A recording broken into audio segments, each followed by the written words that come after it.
Bonjour, je suis Isabelle Domain de Ma Cuisine à Vivre. Alors aujourd'hui, je voudrais vous parler de rangement.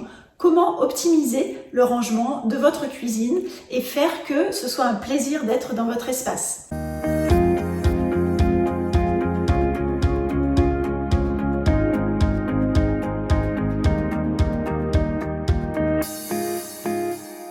Dans la pratique, qu'on ait une grande cuisine, une petite cuisine, si c'est le bazar, on a toujours cette impression de ne pas être bien, de se dire « oh, c'est énervant ». Et donc, quel que soit le volume dont on dispose, il y a vraiment un travail à faire pour que vous ayez une cuisine hyper agréable, hyper pratique à utiliser.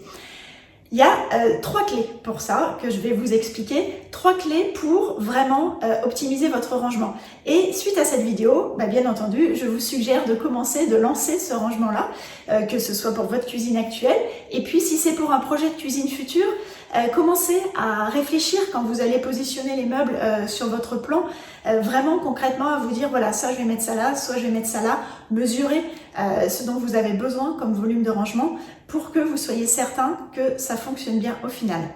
Alors, la clé numéro 1, c'est faire le tri. Vous allez me dire, bien évidemment, il faut faire le tri pour gagner de l'espace. Oui, mais ça c'est l'évidence et dans la pratique, croyez-moi, c'est pas toujours comme ça que ça se passe. Alors, comment faire le tri? Il faut être pragmatique, il faut aller vite. Il y a 3 types de matériel et de choses que vous avez dans votre cuisine. La première catégorie, ce sont les éléments que vous utilisez au quotidien. Donc le quotidien, c'est tous les jours bien entendu, et c'est aussi plusieurs fois par semaine, une fois par semaine, une fois tous les 15 jours. C'est ce que j'appelle quotidien, c'est régulier, c'est souvent. Parce que bien évidemment, tous ces éléments que vous utilisez très régulièrement, il faut que vous les ayez sous la main. S'il faut que vous alliez vous accrocher en haut, en bas à 4 pattes, ça marche pas et c'est pas agréable. Donc ces éléments-là, il faut que vous les recensiez et ceux-là, ce sera vraiment ceux qui seront positionnés dans les endroits pratiques tout de suite à disposition. La deuxième catégorie d'objets, ça va être les ustensiles, les éléments que vous utilisez beaucoup plus sporadiquement, de manière vraiment moins courante. Je pense spontanément à l'appareil à raclette, l'appareil à fondue, tous ces objets peut-être de gâteaux, de pâtisserie, qui en général on a peut-être eu le coup de cœur et puis c'est resté au fond d'un placard, donc qui est peu utilisé, 1 ou 2 fois par an quand on a envie. Et donc ces éléments-là, vous le comprenez, c'est pas utile qu'ils soient à portée de main. Et donc, il faut bien évidemment les mettre soit tout en haut si vous avez des armoires, des placards hauts, puisque voilà, monter sur un petit escabeau pour les récupérer, ce sera pas grave puisque c'est peu souvent, ou bien tout en bas, parfois on a des placards avec étagères, on n'a pas toujours la possibilité de mettre des tiroirs partout, et donc quand on a des étagères et qu'on est en bas tout au fond, forcément c'est moins pratique d'accès. Donc mettez ces éléments-là à cet endroit. Et j'ai envie de dire, gardez dans un coin de votre tête ce que vous avez dans les endroits peu accessibles, parce que sinon, le risque en fait, c'est de complètement les oublier et du coup, ça vous prend de la place pour rien dans ces cas-là. La troisième catégorie, ce sont les éléments que je vais appeler bazar, les éléments inutiles, les éléments qui ne vous servent strictement jamais. Alors, ces éléments, ça peut être des cadeaux qu'on vous a fait tout simplement, que vous n'avez pas osé jeter, donner, voilà. Donc ces éléments, ils sont là et puis vous en servez pas et ils prennent de l'espace. Ça peut être aussi des collections. J'ai eu beaucoup de clients qui adoraient les collections de mugs, par exemple. Donc voilà, ils rapportaient des mugs de voyage, donc c'est super. Mais à un moment donné, si vous avez 20, 30 mugs, c'est pas certain quand même que vous les utilisiez tous. Et donc là, beaucoup de place de perdu dans vos placards. Et il va falloir prendre une décision par rapport à tous ces objets qui vous servent jamais dans votre espace. Plusieurs décisions possibles. Bon voilà, vous avez on va dire la main facile pour jeter, donner, recycler les choses. Bon là, ça ne vous posera pas trop de problèmes. Il faut juste que vous preniez quelques heures pour faire vraiment les placards les uns après les autres et enlever tout ce qui ne vous sert pas. Pour les personnes qui ont un peu plus de mal à se séparer des choses, ce qui est tout à fait compréhensible et normal, on peut mettre de l'affect dans les éléments, ça peut rappeler justement des voyages, ça peut être des cadeaux qui ont vraiment une importance. Là, ça va être un peu plus compliqué pour vous. Néanmoins, il va falloir quand même, dans votre cuisine, si vous souhaitez vraiment faire cette place de rangement, que vous preniez des décisions et peut-être sans forcément les sortir de votre espace. Vous avez peut-être une cave, un grenier dans lequel vous pouvez les stocker. Bien sûr, en garder peut-être 2-3 sous la main pour avoir ce sentiment, voilà, d'avoir ces objets qui vous sont chers autour de vous. Mais faites l'effort d'en enlever de votre cuisine. Parce que il y a un moment donné, le volume, vous avez beau vous dire, allez, je vais rajouter des placards en haut, en bas, ça marchera jamais. Puis il y a des choses qui sont pas forcément, qui n'ont pas forcément d'émotion, de sens derrière, et je pense à une autre catégorie, ce sont les boîtes plastiques, les boîtes Tupperware, les boîtes en verre. Je sais pas aussi, il y a beaucoup de personnes qui les accumulent, et souvent qui ont perdu le couvercle qui va avec le contenant.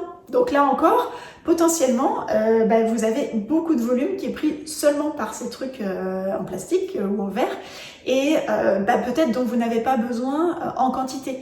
Donc là aussi, petit travail à faire pour vous permettre d'avancer. Un petit point aussi concernant tout ce qui est condiments, épices. On a assez facilement tendance à accumuler ce type de truc et puis finalement vous vous rendez compte que parmi les 20-30 pots d'épices que vous avez, il y en a que vous n'avez jamais utilisé et puis au bout d'un certain temps, elles ont plus de saveur.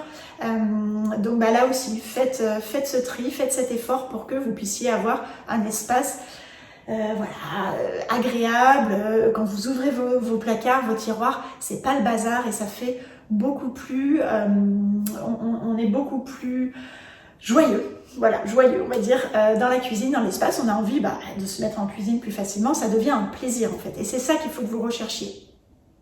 Clé numéro 2, ordonner, une place pour chaque chose à sa place. On a souvent entendu ça dans notre enfance, à différentes reprises. Mais c'est assez vrai en fait concrètement. Si vous avez à l'intérieur d'un même élément des casseroles avec de la vaisselle, avec un peu d'alimentation, c'est vite le bazar. Alors comment ordonner facilement? J'ai envie de dire, il va falloir faire les chaises musicales. Au début, on n'a pas forcément complètement on va dire la vision de ce qu'on peut mettre à quel endroit, de la place que ça va prendre, du volume intérieur dont vous disposez. Et donc le mieux en fait c'est d'essayer. C'est vraiment de faire des essais. Tiens, là ça peut être intéressant de mettre ma vaisselle. Qu'est-ce qui rentre, qu'est-ce qui rentre pas, à quel endroit par exemple je vais mettre mes verres par rapport au lave-vaisselle, avec tous ces éléments-là, pour que ce soit pratique et que ce soit accessible et j'ai envie de dire que ce soit assez logique. Bien entendu, la cuisine, les rangements vont vous guider par rapport à ça, mais vous savez que en faisant ces essais-là, vous allez pouvoir trouver, j'ai envie de dire, le bon espace, le bon positionnement par rapport à la cuisine dont vous disposez. Alors, le plus facile en fait, c'est de classer par type. La vaisselle avec la vaisselle, les boîtes plastiques avec les boîtes plastiques, l'alimentation avec l'alimentation, tous les ustensiles un peu de préparation, de pâtisserie, les accessoires de robots. Voilà, essayez vraiment d'avoir des zones comme ça. Alors, bien sûr, vous ne pourrez pas forcément mettre tout, par exemple la vaisselle dans le même placard, mais voilà, les verres avec les verres, les assiettes avec les assiettes, ça peut paraître assez facile, assez évident, mais là aussi, en fait, parfois, on se dit « Ah, il n'y a pas d'autre solution, je fais comme ça ». Mais si, il y a des solutions. Et la bonne solution, c'est de faire ces chaises musicales, d'essayer de remettre, ça prend un peu de temps, ça prend un peu de bazar ponctuellement, mais c'est ce qui va faire derrière que vous allez trouver le rangement adapté à votre espace. Clé numéro 3, choisir des rangements optimisés. Alors, qu'est-ce que c'est un rangement optimisé? Finalement, c'est un rangement dans un volume déterminé où vous allez mettre le maximum de choses. Un placard normal, si vous mettez 2 étagères ou si vous en mettez 4, bien évidemment, vous n'allez pas avoir le même volume possible à l'intérieur. Alors, j'abordais là les étagères. Sachez quand même que les étagères, surtout dans les meubles bas et dans les armoires, c'est assez désagréable. Parce que dès que vous êtes en bas, en plus ça part au fond, donc il faut que vous enleviez ce qu'il y a devant pour accéder à l'arrière. Et c'est vrai que ça, c'est pas pratique. Donc, l'idéal, en fait, c'est d'utiliser des rangements techniques. Alors, ce qu'on appelle des rangements techniques, ça va être des rangements avec des tiroirs, avec des portes qui se tirent complètement, des armoires, vous voyez, à épicerie complète ou avec des tiroirs à l'intérieur. En tout cas, des choses qui vous permettent de démultiplier les niveaux à l'intérieur d'un même rangement, tout en rendant les choses accessibles. Donc, c'est vrai que si vous tirez un tiroir complet, vous avez accès à tout ce qui est à l'intérieur. Ces rangements-là sont un peu plus onéreux, mais pour autant, beaucoup plus onéreux. Mais voilà, et parfois il vaut mieux mettre un peu moins de meubles, mais des rangements plus optimisés, plus fonctionnels par rapport à ça. Alors, si vous avez déjà une cuisine en place, sachez qu'il existe en quincaillerie ou même parfois en grande surface de bricolage, des éléments que vous pouvez rajouter à l'intérieur de vos placards pour des petites panières qui vont se tirer et qui peuvent vraiment vous optimiser le rangement. Et puis bien sûr, si vous avez un projet à venir d'aménagement de cuisine, là vous allez vraiment pouvoir rentrer dans ce détail-là. Attention, j'ai un petit warning à vous faire à ce moment-là. Vous allez peut-être vous dire, bon bah ok, bon voilà, les conseils sont intéressants, mais j'ai qu'à mettre beaucoup plus de rangement dans mon espace et comme ça je vais régler mon problème. Alors oui, vous allez le régler sur un certain aspect, mais vous allez dégrader autre chose. Concrètement, si vous vous dites, bah tiens, ben voilà, j'ai de la place sur mon mur, fou, je mets plein de rangements en haut. Certes, vous allez gagner du volume, mais il y a quelque chose qui va pouvoir se passer peut-être, c'est d'avoir cette impression en fait que vous êtes écrasé, vous êtes, voyez, un peu à l'étroit dans un volume, et ça, c'est pas forcément agréable. Autre solution, vous allez peut-être vous dire, bah tiens, là j'ai une armoire, bah pourquoi j'en mets pas un peu plus, comme ça, je monte mon volume de rangement. Là encore, attention, si vous faites ça, vous avez du plan de travail, vous voyez derrière moi, là j'ai du plan de travail, et bien plus je vais en mettre, plus je vais réduire l'espace. Et donc, cet espace réduit pour travailler, il peut être assez handicapant, parce que si vous avez un robot, une cafetière, une bouilloire, un grille-pain, tout ça à mettre sur le plan de travail, bien évidemment, la surface qui va rester vraiment pour préparer sera amputée et sera un peu réduite de peau de chagrin, et ça, c'est pas forcément agréable. Donc, vous voyez, c'est un équilibre de tout, mais déjà, l'optimisation du rangement, par le tri, par le classement des choses et par des meubles appropriés, vous gagnez énormément de volume et ça va vous changer la vie. Voilà, donc je vous souhaite maintenant de mettre en pratique ces différents éléments, soit tout d'un coup, soit au fur et à mesure, pour que vous ayez ce plaisir et ce confort d'utiliser votre espace et de pouvoir accéder à tout ce que vous avez dans votre cuisine. Et je vous dis à très bientôt pour une autre vidéo.